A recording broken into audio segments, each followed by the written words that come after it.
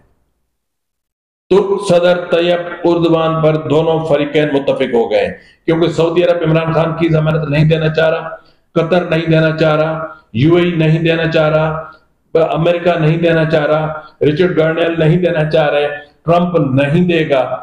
گو کہ برطانوی شاہی خاندان میں کہا جاتا ہے کہ عمران خان کا سسرال ہے، لیکن وہ بھی عمران خان کی ضمانت نہیں دے رہا۔ تو اب جو چیز ہوگی وہ یہ ہوگی کہ عمران خان کی ضمانت، اس حوالے سے یہ سید مشاہد حسین صاحب ہیں، انہوں نے بھی اس طرح کی بات کی ہے کہ ڈیل تقریباً فائنل ہے، ضامن کا نام بھی تقریباً فائنل ہے، تمام دونوں فریقین کا اس پر اتفاق بھی ہے، اب صرف ان کو اعتماد میں لے کر بیچ میں لے آنا ہے اور کنڈیشنز طے کرنی ہے۔ اب وہ کنڈیشنز کیا ہو سکتی ہیں؟ وہ کنڈیشنز یہ ہو سکتی ہیں، یا تو عمران خان باہر چلے جائیں۔ اگر عمران خان باہر نہیں جاتے تو آنے والا جو 3 سال ہے اس میں عمران خان انتشاری سیاست نہیں کریں گے، احتجاجی سیاست نہیں کریں گے۔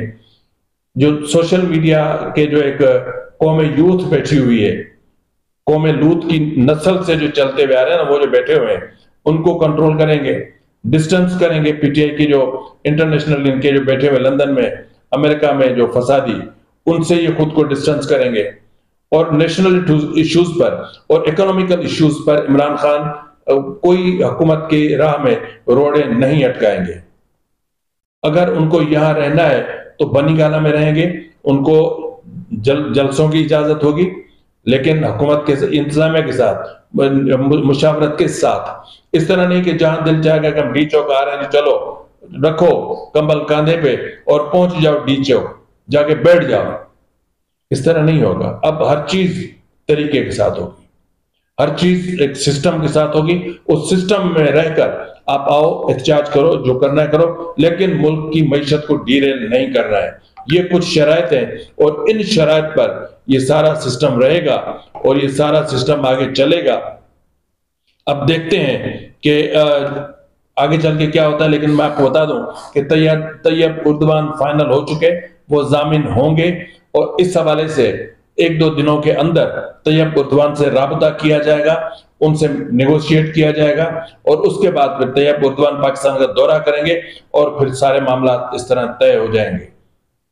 اور کل یعنی آج جو پی ٹی آئی کے رہنماؤں کی ملاقات ہوگی، تو اس کے فوراً بعد یہ ایکسپیکٹڈ ہے کہ 9 تاریخ کو یا تقریباً 9 تاریخ کو ان کی جو حکومت اور حزب اختلاف کی جو مذاکراتی کمیٹی ہیں ان کا بھی اجلاس ہو جائے۔